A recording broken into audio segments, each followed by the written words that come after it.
廣州有一座自由女神像，廣東人應該知道呢段歷史。話說114年前，孫中山先生嘅戰友黃興發動武裝起義，帶動130名革命黨人直撲清政府嘅兩廣總督署，要推翻清朝嘅統治。佢哋左手纏住白布，殺入兩廣總督署。兩廣總督張明奇嚇到走夾唔唞啊！跟住革命黨人燒毀總督署，以為勝利在望，點知後邊又有大軍殺到，最終因為寡不敵眾，多數嘅革命黨人都犧牲咗，佢哋嘅屍體散落喺廣州嘅街頭，冇人夠膽幫佢哋收屍。佢哋就係黃花崗72烈士。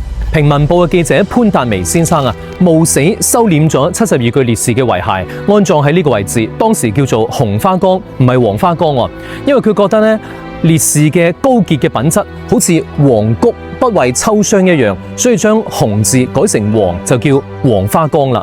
喺黃花崗呢度有一條國民路，係為咗紀念烈士林國民。喺佢參加革命嘅時候，佢嘅妻子已經懷有身孕，佢因此寫下咗一封絕筆信與妻書，令人感動。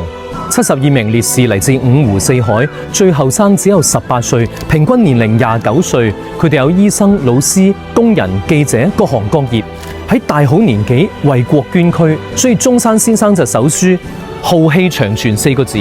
中山先生話：草木為之含悲，風雲為之色變，驚天地泣鬼神，可與武昌之役同壽。喺犧牲嘅烈士中有31位都係海外華僑，佢哋特登搭船返嚟廣州搞革命，所以美洲華僑就集資捐獻咗一座自由女神像，象徵人民爭取自由。而下邊有72塊疊石，象徵72位烈士。呢啲疊石呢，都係唔同地方嘅海外華僑捐贈過嚟嘅。黃花崗起義後，革命黨急需用錢，美洲僑領司徒美堂啊，將致公堂4座物業抵押，換嚟15萬美金俾中山先生。所以中山先生評價華僑乃革命之母。黃花崗起義直接為之後嘅武昌起義成功奠定咗堅實基礎，意義非凡。所以大家嚟廣州旅遊嗰陣，除咗食飯行街之外，得閒可以嚟黃花崗呢度感受一下廣東敢為天下先嘅精神。